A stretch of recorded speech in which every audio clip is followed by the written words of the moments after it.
আচলতে আজি দক্ষিণ কামৰূপ কোচ ৰাজবংশী সাহিত্য সভাখন গঠন হ'ল। লগতে আমি কোচ ৰাজবংশী লেখিকা সভাৰ পূৰ্ণাংগ যদিও কমিটি গঠন কৰিব পৰা নাই, তথাপি তদৰ্থ কমিটি বুলি কয় যে তেনেকৈ আমি গঠন কৰিলোঁ।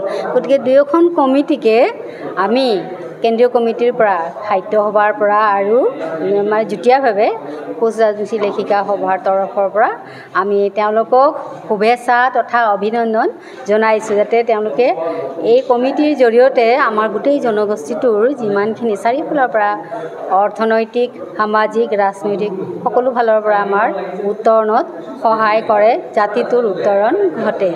সেয়াই আৰু পিছত মোৰ আজি বেছি ভাল লাগিছে কি আমি আমাৰ জনগোষ্ঠীৰ মানুহখিনিক আজি যিখিনি জাতি ভাই আছে আমাৰ বা যিখিনি মহিলা আছে, তেওঁলোক ইমান সুন্দৰকৈ যে ওলাই আহি এই সভাখনত যোগদান কৰিছে, আমাৰ সাহিত্য সভাখন গঠন কৰিব পাৰিছে। পূৰ্ণাংগ এখন সমিতি গঠন কৰিব হ'লে ভালেখিনি মানুহৰ দৰকাৰ, সেইখিনি যে হৈছে খুবেই ভাল লাগিছে। আৰু আমাৰ যিখিনি যদিও আমাৰ পূৰ্ণাংগ কমিটি গঠন কৰিব পৰা হোৱা নাই, আমাৰ হয়তো 2-3 মাহৰ ভিতৰতে গঠন হ'ব।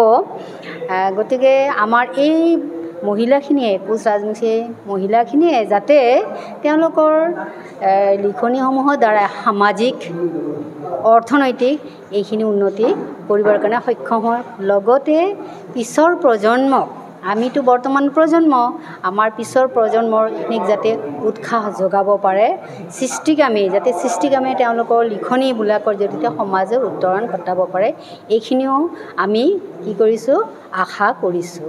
গতিকে কোচ ৰাজবংশী লেখিকা সভা আজি যে তদৰ্থ কমিটি গঠন হ'ল সাহিত্য সভা, তাৰ কাৰণেও খুবেই ভাল লাগিছে। তেওঁলোকক মই অশেষ ধন্যবাদ জ্ঞাপন কৰিছোঁ।